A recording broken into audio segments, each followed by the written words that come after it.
We have a great show today. I'm super excited because, I mean, this is what we hear all the time. Democrats don't know how to talk. We don't know how to message. We don't know what we're doing. Well, we need to stop that narrative and we need to own it. So we have a great show, hopefully to put a smile on your face today as we learn from our guests how to message. And because it ain't so hard to do if you know how. So to get things started in our first segment, we have a special guest, Kevin Boston Hill. Hello, Kevin, and welcome. And I want to think you're from Boston, but I know you're not. But anyways, it just sticks in my head with that name. Public speaker, professor, and TV and radio host. And we're going to be calling that segment Class in Session. So everybody better pay attention. That will be a good one. And then followed by that, we have badass Rachel Bitecofer here, election analyst. And as we know, we call her the election whisperer, and the founder of Strike PAC. And she is going to be all over Virginia elections this year. So I am super excited to hear what she's going to talk about, how we're going to flip the narrative to really talk about to really learn how to talk about our issues and to really hit voters the right way. And then I'm very excited to have Nick Knudsen here, founder and executive director of Demcast USA. I met Nick a few years ago when I just called him on the telephone. I found him on Twitter and I'm like, this guy knows what he's doing. He has built a grassroots media empire. And I want everybody in the room to give a round of hello for Nick all the way from Oregon. Woo! So glad you're here. But as usual, every week we have a little bit of business to do. First, I always love to introduce my team because they work hard all week to bring you some great content. So we have my Badass Power Lunch crew, Ambassador of Buzz. How are ya? Stare, Calhoun. We have the show wizard, Robin, Zeph Warner, postcards from Virginia, and the show maker co-host, Krista Jones, always looking good. And show news anchor, Louisa Borowski. Hello, Louisa. And of course, Denise Orsinger is our show creator, and I know she's in the room. She does great stuff for us. Last things, I always ask from you guys, subscribe to our YouTube and put a thumbs up on our videos so people can see our content. How fun is that? And always a thank you to our early backers. You'll see them in the room. I'm gonna look for them now. Anybody have, oh, we see some people with their backers up. We want to thank you. These are our early backers that definitely gave us a little bit of moolah to help us put our show together, and we're always thankful. And we have some big news, not expecting a baby or anything, thank goodness, at 57, but the big news is that we will be launching our spring subscription show next week. So we're going to have a lot to tell you next week. We're leaving our winter programming behind, taking off that old scaly skin and getting into spring wear. So we hope that you'll join us next week. We'll have a great show. And just stick around for the after chat. We always, after the music ends, please stay in the room. And with that, I'm going to kick it off to our news anchor to give us a legislative update. Louisa, take it away. Thank you so much. I am excited to be here. The big update here, guys, is the sprint is over, right? The legislative session is ending today. There will be some behind the scenes work on a couple of bills that we will, probably not have a lot of say in because it will be behind the scenes, but we'll find out how some of those conferencing discussions go. There was, recent debate on the budget. So all of that, though, is coming to a close. But what we have learned from our experience previously is it really doesn't stop now. If you want to have legislation passed next year, we need to start thinking about what is that legislation and who do we need to be talking to get ready. And we already have a date of November 15th, 2021 as the pre-filing date for bills for our 2022 session. So want to tell you next week we'll have more of a wrap up on what got accomplished, what didn't. Because things are still in the balance, didn't want to jump too far ahead, but I will put in the chat a reminder with the link to the bills that we've been tracking. You can see where we are on each of those bills. And we're very excited to see that a number of important gun safety bills have been passed. We have a number of environmental bills that have been passed this time. So definitely we'll have a little bit more of a wrap up next week. But I want to also pivot to the 2021 elections. We've got a busy year coming up. And as I've mentioned before, we do have our special election in March on the 23rd, but you can already start to vote in that election. There's early voting going on. I'm going to put the link with all of the voting information. I know not all of us live down there. It is a red district, but it is a district we're going to fight in, and it is important to have our message heard there as well. So additionally, we're starting to look at our top of the ticket races. On Tuesday, March 2nd, we are going to have our first people's debate for Attorney General. What's exciting about this is, one, I'm co-hosting it, so you should absolutely come. But two, we only have two people, so we can actually have like a real discussion rather than just hearing a couple of snippets and sound bites. So really excited for that. I'm going to put the link in the chat as well so that you can sign up. I also want to know, I talked to the Virginia Democratic Party, and we are going to have all of our primaries in June. So the top of the ticket primaries will be on June 8th. I'm assuming that's also when we're going to have our House of Delegates primaries. It's not up on the website yet, but just be prepared. So assume at this point, all of our primaries are at June 8th. So we need to get moving. We've got a lot to do. So that's very exciting. It also means we won't hopefully have a split primary, which is a little bit less work on all of our behalves. I am going to put a link to where you can sign up to put your name on candidate petitions. To get our candidates on the ballot, they need your signatures. We finally passed the opportunity to do this digitally, which is great. And so this link gives you a chance to kind of like sign for everyone by clicking about just all of their little boxes and say, put them all on the ballot. And I think that's the most important thing to do. Everyone should get a chance to be on the primary ballot. So if you can do that, we really appreciate it. And then finally, we have our next coalition meeting on Sunday, March 7th. And that will be a chance where we'll do our legislative wrap up, really more of a deep dive into what did we learn during this session. But then we're also going to pivot to talk about what are going to be the primary races that we want to work in this year. There are going to be some possible flips in the House of Delegates, and there are also some really key hold seats that we're going to need to work on. Now that we have Democrats running both the Senate and the House, we need to hold that power, and that is a different set of strategies than flipping. So we might even hear a little bit about that messaging with our guests today. So excited to pivot to the elections now. And thank you guys again so much for all of your work on the calls to action. We absolutely know they made a difference. So thank you very much.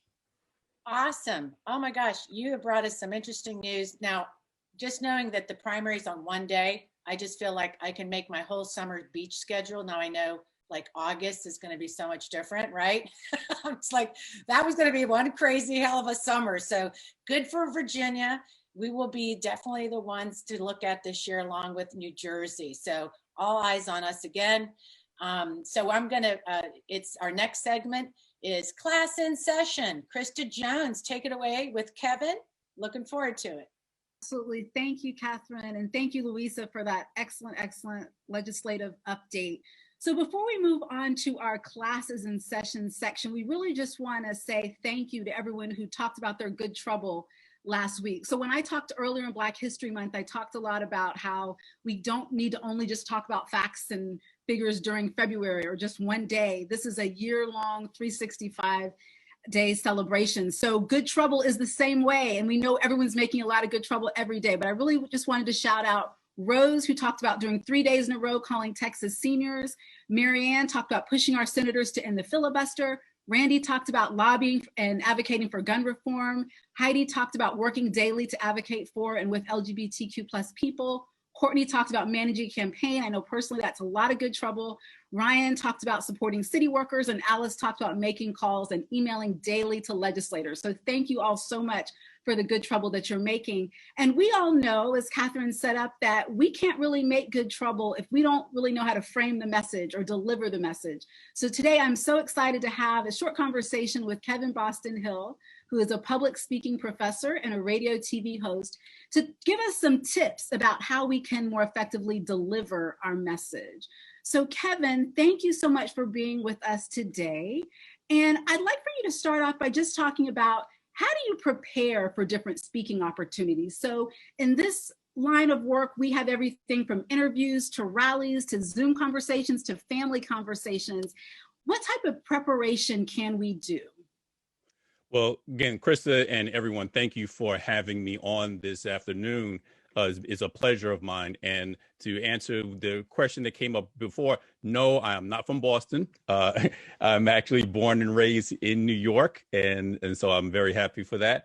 But more specifically to your question, how to prepare? Well, one of the best ways to prepare is know your audience. Find out who you're going to be speaking in front of, because you want to definitely make sure that you're addressing all of the points that are relevant to them.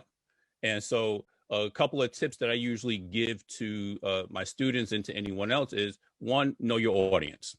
Secondly, you want to get their attention. So right at the beginning of the speech, you want to do something or say something that's going to gather their attention so that you know you have them, you have their engagement. Now, that might be asking a rhetorical question or doing an audience participation thing. How many of you agree with this, or how many of you agree with that? Anything like that to get their attention going. It may even be as simple as throwing out a very controversial statistic, something that's going to, again, get them involved in what your speech is going to be about. And then the other thing is, I believe in the rule of three, which is your talking points, because everything we do comes in threes. If you think about every aspect of our society, it's in threes. When we memorize our phone number, how do we remember it? This area code, the first three digits, and then the last three digits come in three. So security number, same thing. First three, next two, next four. Then we think about even in our literature, right? Think about A Christmas Carol. It was the Ghost of Christmas Past, Christmas Present, and Christmas Yet to Come. So those three. So everything we do is in threes. So if you think about sectioning and focusing your speech into three sections or raising 3 points, then it makes it a lot easier for you to remember and to get your point across in a very clear, concise fashion. You know, Kevin, I'm really glad you brought that up, because I think a lot of times when we're creating literature, especially those of us who have worked on campaigns, we kind of realize that, but when we're speaking, we also have to remember to do that as well. So thank you so much. And a lot of times when we're in this field of grassroots activism, we get angry. And I think a lot of times we tend to get thrown off course in the heat of an argument, or we get really passionate about an issue. Do you have any suggestions for how we can kind of still get our point across when we have that extra passion? Yeah, I mean, and passion is good. You definitely want to have passion when you're speaking, because that's one way to make sure that people will listen to you and they take you seriously. And it's ironic that you asked this particular question on today, because today would have been Jackie Gleason's, I think, 101st birthday. Why is that important? Well, there was a line that he used in one of his Honeymooners episodes that fits perfectly with what you're talking about here. And that is the episode when he said, pins and needles, needles and pins. It's a happy man that grins. So when you feel yourself getting flustered, you feel yourself getting overly anxious and just almost getting angry to the point of getting angry, pause, take a breath, and then resume. Because if you act or you say something out of anger or out of really heightened emotion, then it's going to throw off, it's going to derail everything you've done prior to that. So the best thing to do would be to just pause, take that breath, grin, smile. Sometimes, as they say, bite your tongue until it bleeds, right? But you definitely don't want to say something that was going to derail all the good work that you did up until that point. Thank you. Those are great tips. And you actually just did something that I think is also a great lesson, was how you made a reference to something that's happening today.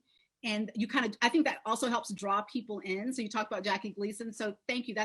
Those were great tips. So what about other tools that we can use, whether it be gestures or vocal variety, to really get our point across? Well, as people, we speak with our bodies anyway. And so you want to use your hands, use your gestures as much as you can, kind of sparingly, though. You don't want to use overly repetitive gestures because then people start to focus on those.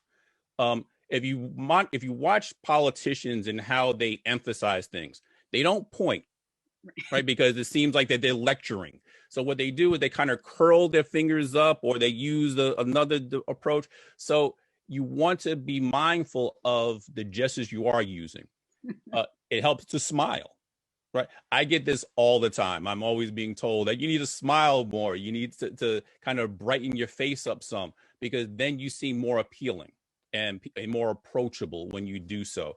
And so just the smiling, when it comes to the voice inflections, you don't want to sound monotone, because then if you sound like this all the time, people get bored and they tune out.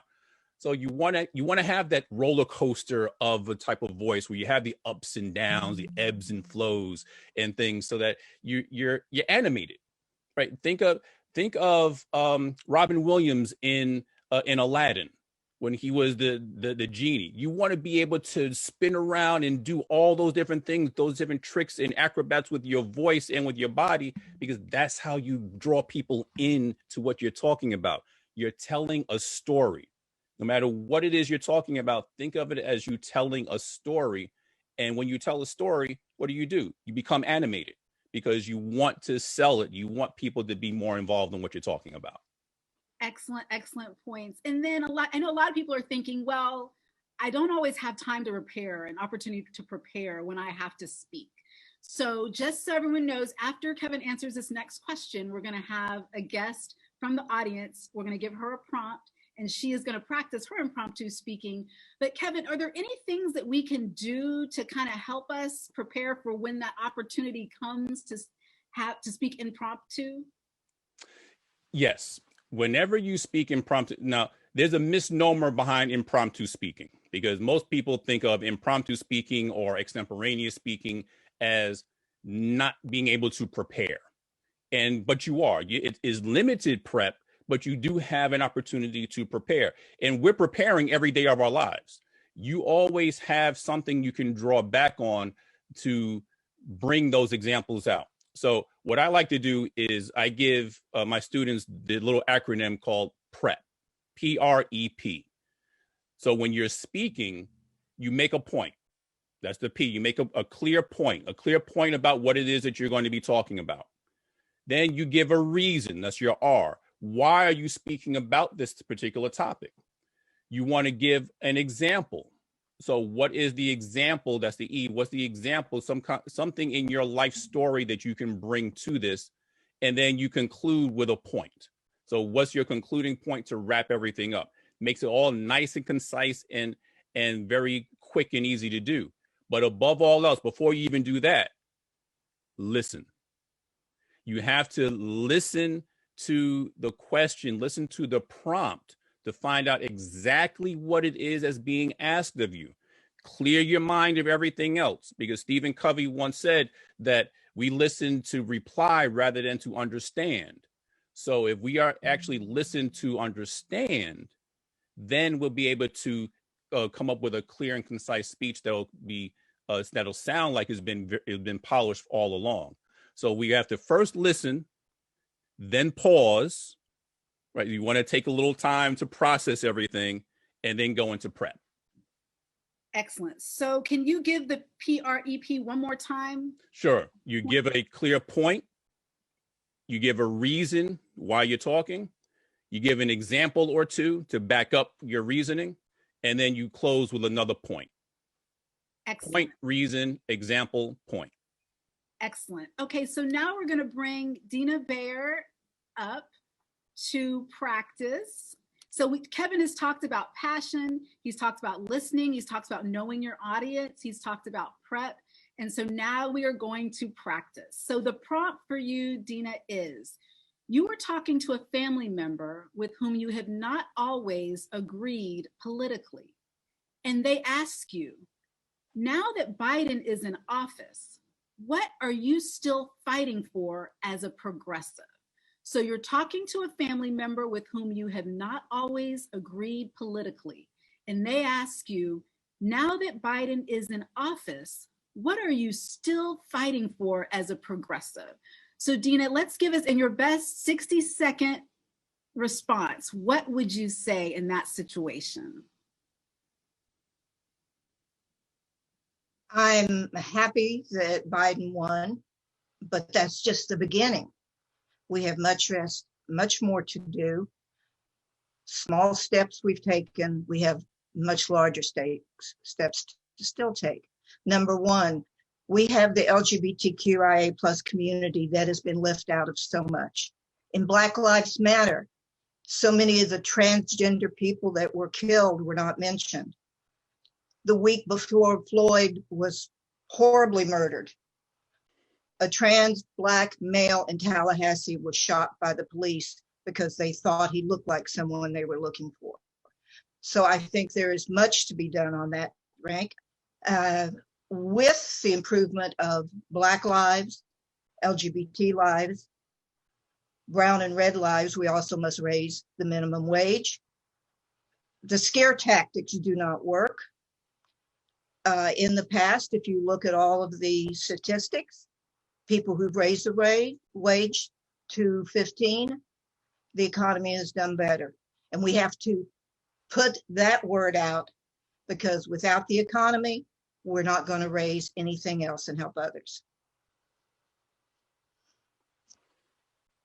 Okay, excellent job, Dina. How did you do? Can I say one other thing that has nothing to do with this? Okay. You said you were from New York. You got my attention, but you didn't say the sacred question. Which borough? Yankees? Oh, Yankees. See, I didn't know who was going to be on the line, but normally I say I bleed pinstripes. I'm sorry. Yes. I bleed pinstripes. Okay, good man. Okay, that's beside the point.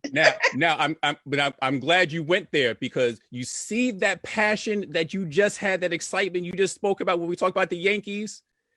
Bring that into the other part of the conversation when you're talking about how happy you are about Biden. Because when you said that, you said it like this: I'm happy that Joe Biden won. Yeah. So your words and your emotion didn't connect. And so in order for you to build that credibility, you have to make sure that your emotion and your words connect with each other. They go hand in hand. So bring the passion. You did well in stating your points. You spoke about the Black Lives Matter movements and the Blue Lives Matter movements and all those things. But then you also talked about the minimum wage and all those. So you brought in several different points that you wanted to talk about to back up your claim that about Biden winning. So that was all good. Now, like I said, I would just elaborate some and also bring it closer to home. Put a more personal spin on it. Because, like I said, people tend to pay more attention when they're listening to a personal story.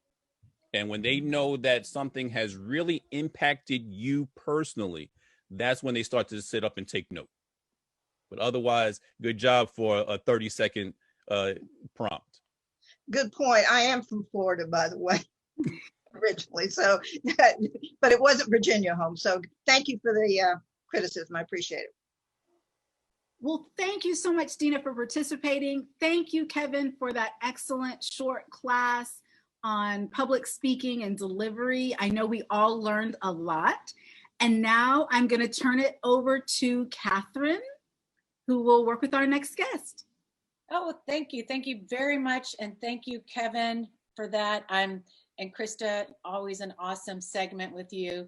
And I have to say that, a lot of people in this room, when we're talking to people, we all struggle. We always say, I haven't talked to my uncle anymore because we can't have a reasonable conversation. So I am interested when, what you say to that, Kevin, when we really have that hard time. I mean, this was a reasonable exchange. Somebody's listening. But is there anything in your mind that helps break it, really break through when you are having, where the other person's really not listening to you? Is it just, what's your suggestion when you really feel like you're hitting a roadblock? It's almost like when you're speaking to your children, when you're saying something and they just tune you out, they're not listening to you. It's patience. Again, it's patience. And like I said, it's the silence factor. Yes. Because when we as people, we tend to pay a lot of attention to noise, or we tend to block out noise because there's so much going on around us, whether it's verbal, whether it's from the TV or the radio, stuff that's happening outside. So when anything in our environment changes, if it gets silent all of a sudden, that's when people tend to perk up. They say, whoa, whoa, whoa, what just happened?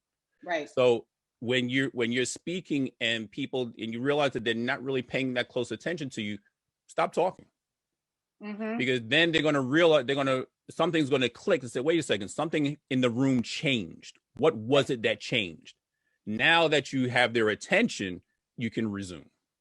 Yeah, I think like you're saying, it's really about listening and knowing. And when we're doing different things, it is all about knowing your audience. And I know like certain friends, I talk a certain way. And then when I'm over here, I have to sort of put on my other kind of way I speak. I know everybody in this room understands that, because I can be like, yeah, did you see that, freaking Ted Cruz? You're like, Cancun my ass.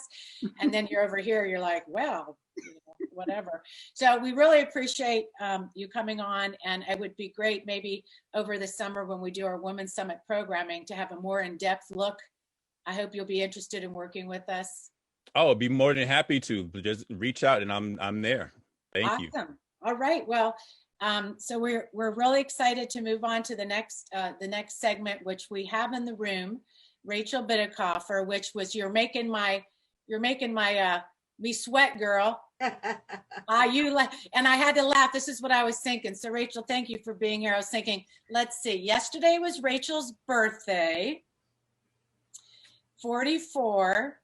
And I'm thinking, what's that? I said, that stings. Oh, girl, look, you're young. But I'm like, maybe she's still in bed. No, yeah, right. No, truth be told, like all the other pandemic women, I am home in the pandemic, working full time, being mom full time. And the truth is, I was multitasking through a mom crisis. Oh my goodness. That like 10 minutes ago, I was like, okay, I got to log on. And then like 5 minutes, like a couple minutes later, the phone rang, and it's my eldest son with a eldest son crisis.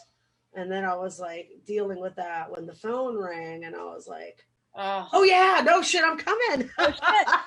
I feel you. And you know what I mean? No, I just did a segment around that with the Marshall Plan for moms. Really the big talk is how women have really got set back in this pandemic. So, I mean, the safety net is women. Okay, everybody, do we know that, right? So everybody wake up. That's what we have. That's the safety net for any kind of caregiving, and the system is broken. So I'm just so glad you're here. You got me a little nervous, but we're ready. Let's get straight into business. You are the founder of Strike PAC. You are a badass. You are a political analyst. You've been calling these races using a predictive model that with negative partisanship. So now we're heading into Virginia for this race. This is all about messaging and talking the talk to win. So we really want people to come away with what really Strike PAC is, what's your plan in Virginia, how you're going to flip the narrative. What the heck does that mean? Yeah, I'm really happy to get a chance to talk to you guys. Hopefully it won't be the only time too, because Strike PAC, I'm launching a super PAC, right? And on the left, people are like, super PAC, right? But like the reason I'm launching a super PAC, I mean, it's an enemy created entity, right? But like and I really only became aware of like how nice it was from the Lincoln Project. And, full disclosure, I was on their senior advisory board, which is just an unpaid volunteer position. And I didn't unfortunately make $50 million. Okay, well, I don't know what happened. It was like the worst time. It's okay. So I just muted Robin. Okay. I am probably the only person that got poorer from 2020 than richer, because I lost 2 jobs fighting Trump. So anyway, yeah, but I got the idea from them because like watching what they were doing, I mean, granted, it turns out they were doing a third of what they could be doing. And I had actually pushed pretty hard when they first reached out to me and when they first emerged, I was like, dude, let me into your Strike PAC. Into your super PAC. I know I'm not a Republican. I've never been a Republican, and I'm never going to be a fucking Republican. And you guys are 8 former Republicans, but and I realized like I'll never be in the club because of that. But like, let me in because I've got all these cool ideas of like ways to win elections, and like you guys would give me a mechanism to put them to shape, and you're raising a shit ton of money, and that would be great. Right. But like, and then it became clear to me that like I wasn't going to be in the circle of trust, right? So like, I helped promote their videos and their work and talked about why it would be valuable, even though their mission statement was to get more Republicans to vote against Trump. I talked about how they wouldn't be able to do that, but that they might be able to move more independent leaners away from Trump, and more importantly, narrative framing, right? Keeping those big media narratives with those commercials, keeping money flowing on the left, and and those things they all succeeded at, right? Flipping actual Republicans, other than in Arizona where there's a McCain Republican that hates Trump. There's very little evidence of extra Republican like defection. We've seen these things happen in waves. When Palin first emerged in 2009, right after the economic collapse, that time period. Right. When Trump first emerged as the front runner and it became clear he was going to be the nominee, you saw some exodus of Republican identifiers. But until January 6th, there has not been another wave of exodus, okay? And now we saw another wave of party exodus from the Republican Party. It's not a huge wave, but it is some people who went to the registrar and said, I'm done. Like, I'm one of the registrars. Now, my guess, guys, is that those are people who are already cast ballots for Joe Biden in 2020, okay? So the party registration change is a lagging indicator, not a leading indicator, right? So anyway, like I was bummed kind of that they wouldn't let me into the kitchen, right? Now I kind of know why, right? Because if I had been in there, I'd have been like, no, you guys can't organize this shit to like take all the money. You got to have, it's got to be an 80-20, dude, like 20% overall, 80% expenditures. But like one of the things that I realized was like, oh shit, super PACs, like they don't just have to do TV and like direct mail ads. They can do all kinds of shit, right? They can do TV ads. They can do survey research. They can do experiments. They can do podcast. They can do media material. So like when I decided I had already lost like 2 prestigious jobs, and I had to rebrand myself. I mean, I'm broke now, right? I had to rebrand myself as either, back into the Slavs of academia, or as this media person, or some combination. And just watching November 3rd, I knew like the down ballot of November 3rd, because like my predictions for the presidential were, I literally could not have been perfect, right? More perfect. But November 3rd was a total fuck up, right? And the reason is the electioneering. It's like the actual nuts and bolts of how Democrats do the act of electioneering. And I knew that. And I knew that in a way that other people didn't know that. And that if I didn't get in there and start actually doing electioneering, like 2022 is going to be a disaster, right? So I decided, okay, that's it. I've got to pull the plug. I hate asking people for money. It's like one of my greatest fears, actually, is fundraising. Like I couldn't even sell Girl Scout cookies when I was a kid, and those things sell themselves, So, but I bit the bullet and I was like, okay, I'm going to design the super PAC, and I'm going to design it in a super PAC way, because a PAC is limited to like a $5,000 donation. Right. A super PAC, you can get more money. I can get my grassroots money, which is right now what we're doing. Right. But if I can convince Bloomberg that this is the thing that we fucking need, like he can cut me a $10 million check. He could. And I need that $10 million check because we don't have time to scale. Like we don't have time, right? Well, look, and I also want to make sure we get to Nick too. But I want to get down in real quick here with this. We're this group here that I'm working with and the grassroots, you know us very well. Yeah. I want to bring what you're doing and understand when we talk about owning the narrative, flipping the script, explain exactly, get down to the detail. What that means is it's going to do with that will help in Virginia with this election. What I'm doing, guys, is I am like, okay, so here is how Democrats do electioneering, from targeting to messaging to marketing to candidate recruitment, everything over here. I want to completely change how it's all done. Like all of it, okay? Like that's what I want to hear. Get to it. Yeah, I mean, that's a pretty fucking bold agenda. Now, like I'm meeting with Jamie Harrison on March 15th, and that will be the first time for somebody at that caliber to hear specifically what that means and how I mean it. And I have very specific plans on how it's going to get done. But in terms of Strike PAC, it's coming to Virginia. Right. With a budget of some indeterminate size right now.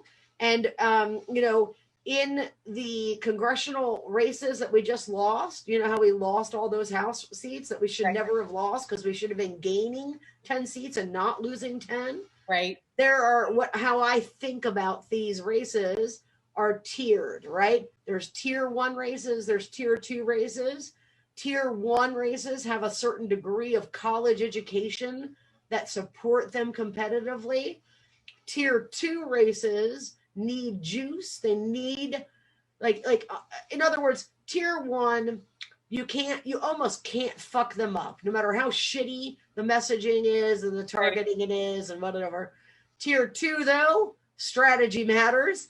And so like Strike PAC's initiative in Florida, in Virginia in 2019, 21 is going to become, is going to be to come into these tier 2 races and perfect the strategy that's getting run in there. So, and really focus on, it's not just a turnout, it's not just about revising how turnout's done, it's also revising how mobilization's done. Or persuasion's done. And what it is doing, it is taking the GOP and putting it on defense on the economy, right? Because now we have 40 years of the Republican Party leading or owning the offensive message, the economic message, and the record is shit, right? They've destroyed the American middle class with control of their policies. And so Strike PAC is going to indict them on it. I mean, it's basically going, if you think of how like a court case would look, that's what these app series are going to look like. So hold that thought, because I want to bring Nick in. And do you know Demcast, Rachel? I know of Demcast. I believe I did a podcast with them. And now, and I need all of these things, all these meetings are really important to me, because now, I was learning about those things as an analyst, and now I'm learning about them as a team building, because I see everybody as a boat, and we're all going to get in this boat, and it's not about glory, and it's not about I know more than you, and da-da-da. All right. It's about a boat that we're all going to oar together to dominance. Well, this is good, because this is why I brought Nick in, because we're talking about flipping the script. And when I met Nick a couple of years ago, he was building Demcast, and I really like Nick. You're the founder, the chief ambassador of Demcast. You're grassroots. It's grassroots media for the people, by the people. So when Rachel's talking about what she's building, you talk about, you build a big empire. You can talk about that too, but really that amplification side is the sweet side and of what you guys do. So I'd like to, if you could please tell people about what you built, what you're doing, and then the social media amplification. We're talking about owning the narrative, really tying that into how the grassroots can take the messaging like Rachel's doing and other people, and amplifying. So give us, welcome from Oregon also, by the way, my friend. Good to see you. You know, I'm an Oregonian. Yeah, another Oregonian is right. You are, Rachel? I am, Eugene. Oh, I didn't know that. I'm not there. Cool. I'm an expat, but I'm Oregonian. Yep. All right. Well, thanks for having me. Really appreciate it. Just to start off, I'd like to say, Catherine, how cruel it is to invite somebody on after a great guy like Kevin does his spiel about how to effectively speak, how to effectively do public speaking, and then throw me on there afterwards. So thanks. No, that was great, and thanks to Rachel for her great insights too. So Demcast, we're a 501c4 nonprofit organization. We founded in 2019 because for a lot of the same reasons that Rachel's talking about, just this need to sort of flip the script and especially drive the online narrative. For years, the Democrats have been losing digital to the Republicans. Part of that's because of the years and years of media infrastructure that the Republicans have been building, and just the fact that they don't care about truth in any way. So we've got a special kind of fight to wage here, and so our model was really based on the idea that instead of being sort of influencer driven or sort of organizationally driven or party driven, that the way that we're really going to win is if the people carry the message of the party in a strategic way. And so how can we deploy just regular folks with their social media accounts to do what a lot of firms do when they buy ads and promote messaging online and direct it toward specific audiences. It's really that sort of targeted messaging. So what we do centrally at Demcast is we sort of keep a bird's eye view of what's going on in politics in the country and in specific states, and sort of curate the best of the messaging that's out there, the best of the videos, the best of the social posts, all that kind of stuff, and then we share that with people who volunteered to use their social media accounts to spread strategic information and spread the message online. And in the 2020 cycle, so we founded in 2019, and by November of 2020, we had our network of just regular folks, social media activists, had achieved 36 billion social media impressions for pro-blue messaging. And so really, as much as we want to define the Republicans, it's also about telling the story of the Democrats and about what we stand for. Right? That's exactly what I'd like you to speak of, because when I got involved, I was impressed a couple of years ago and joined the team and was in one of the couple, you build all the different rooms. So everybody in the room as activists, what's really cool, if you join the team in Virginia, you can you like to do, tweet and do Facebook, really any kind of social media, but they're active on Twitter. But if you like to write articles, they have podcasts, articles, stuff on candidates. I put the link in the chat. But what I loved about what you did, you really were out there building the truth sandwich. I mean, really, it was about, and the deal was only putting out truthful stuff also. And you were really clear on that too, that we had to beat the trolls, not at lying, not being deviant, but really just getting our message out, like saying the truth and amplifying the truth, and quit amplifying. If you can talk to that. When we talk about owning the narrative, what does that mean to you? And what does it also mean not to do when you're like tweeting? Like liberals like to do, like I'm a liberal, like to just get all bent out of shape, and then they're tweeting out this garbage all over the place because they're so pissed about it, but they're actually spreading the message. Right, because they get manipulated into being reactive. Exactly. Easily. Yeah. Easily. So Nick, speak to that, and then then I want you guys to kind of talk a little bit. But go ahead. I'm interested. Yeah. A big piece of what we try to do is coach people on how to not spread disinformation, and the key. I mean, the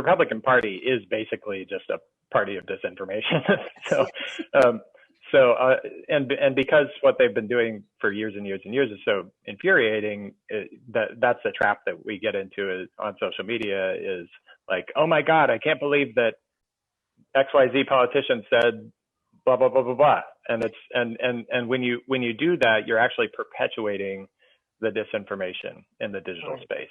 Can I interrupt at all with a couple questions real quick? Like, well, let's get into conversation. Go ahead. What is your size? Like, what is your bandwidth? What is your size? We had 870,000 individuals use our framework for amplification in the 2020 cycle. Okay, that's pretty good. And then, like, do you also do this offensive strategic messaging where instead you are setting out your own frames to have these 870,000 people like offensively putting out shit? Because like that's a part of like Strike PAC. Like Strike PAC has a ton of initiatives that like it isn't saying, oh, Strike PAC's alone gonna do this, but it's gonna find funding for a group like yours and start pushing more money to it if it's already doing it. You know, so what like I say acronym does shit like this, like you know what I mean? So like, what I think after this conversation today, because I want people in the room to sort of learn about what you guys both are doing to get involved. That's important to me and us. And then I really hope that this brings you guys into a conversation where you guys can figure out how to work forward in Virginia. Because Nick, we're the game in town this state, this election. Rachel's building something unique. You've already built this, and it's awesome. If people should take a look at it. So, any last comments about when you want to, impart to our guests about really when we talk about talking the talk to win and owning the narrative? Personally, in your journey here, where do you think in this upcoming election that you see Demcast trying to own that space or position yourself in this election? And are you doing trainings or other things with activists too? Yeah, for sure. Yeah, we're definitely gonna. Virginia is definitely one of our focuses this year.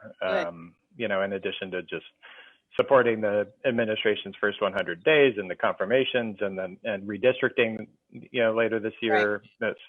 But Virginia's right up there too. So, we're definitely looking for in our model we rely on I'm in Portland. Right.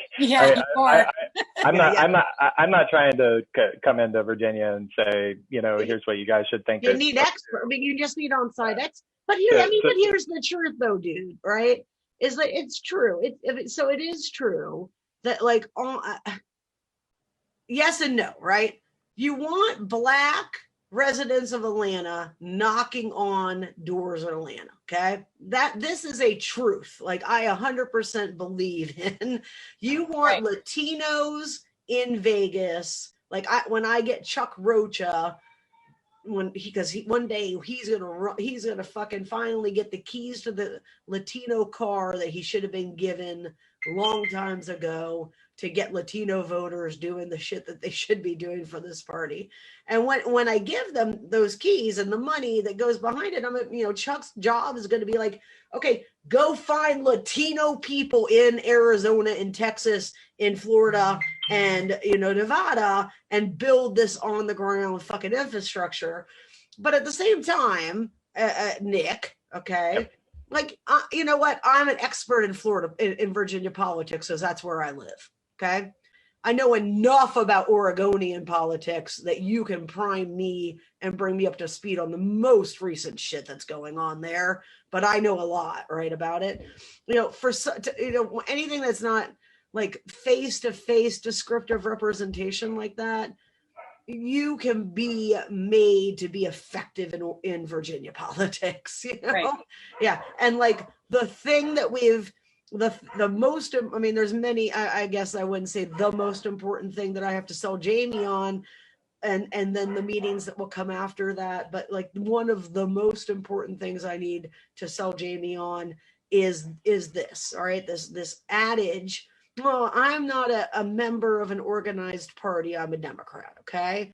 Well, that's fucking cute, okay? It's been a cute fucking adage for 50 fucking years, right? But right now, Right. like that adage is killing us electorally. Okay. Like it's killing us. So we need to get over this. I mean, we're not the party that advocates local control and decentralization and de-hierarchy. You know what I mean? Like but yet the one area that we do that in is in campaigns, right? And like we just can't do that. Like we need to come to Virginia and be centralized. Like it doesn't help us at all if Nick shows up there and he's doing his thing, and other than like occasionally a meeting with you guys Right. here and there, no one's fucking coordinating with him. Well, right? we Right. in DemCast we actually rely on a decentralized network of state-based folks to help help coordinate the model in the state. So we'll be looking for Virginia volunteers who might be interested in helping to coordinate the messaging online related to the election. Yeah, but my vision is different. My vision is this. I know. Yeah. I'm gonna come in. My vision is totally fucking different. Okay. My vision is based on this, guys. I'm not gonna bullshit with you. Okay. My vision is this. Last fall, Donald Trump was killing 250,000, 280,000, 300,000 people, right, at a time in a pandemic that was being mismanaged through lies, greed, ineptitude. Right. They're literally starving fucking people in the streets. I interviewed Jessica on my pod, the DLCC, the Democratic Legislative Campaign Committee person. Like, well, we're getting up to the hour, Rachel. We're getting up to the hour, so I'm going to have to have you hold that thought, but finish that thought because I know where you're going. Okay, the point is like the decentralization that Nick's talking about is fine, right? But at some point, like there has to be change. There has to be coordination happening between the DLCC and Nick and me and you and all. Like I've got people coming in from Texas that do a ride share program. Right. I don't need that fucking thing in Northern Virginia where the public transit system is top notch. Okay. I need it in Hampton Roads where there is no public transit system. Right. Like we have to start coordinating and communicating, or we're not going to be deploying we have too precious a resource not to deploy it optimally. Does that make sense? Yeah. If you could just hold that thought, because I know I want to have Nick some closing thoughts here, and then we need to wrap up the show, because I do have a lot of questions. You can see in the chat, if you don't mind, Rachel, looking in there. Some people have been asking some questions. So Nick, I really want people in this room. I'm active with DemCast. I think it's great because we've built some Virginia people doing your social media messaging. So what's your call to action? How do people find you? And all that? Yeah. So you can, anybody who's interested in the DemCast model, you can, my email, I dropped it in the chat. It's nick@demcastusa.com. I also dropped an example of one of our social media toolkits in there from the impeachment hearings, just so people have a sense of some of the messaging that we try and push out. I would love to, Catherine, maybe you and I can talk but maybe we could have like a special session for people who, maybe have their interest piqued. We could have a Virginia specific, like, hey, what could we do with DemCast Virginia this year? Last year, so everybody knows, you came to the Women's Summit. You did a whole session. Lori did a session on messaging, and it was really great, really how to build out that messaging. And I think in Virginia, we're going to have to, like Rachel said, somehow break silos, coordinate, and figure out how to really make sure we get our message out. We own the narrative. We're leading with the narrative about these things rather than be putting already into the defensive, which I see already happening. We need to get in front of it. Right, Nick? Yep, absolutely.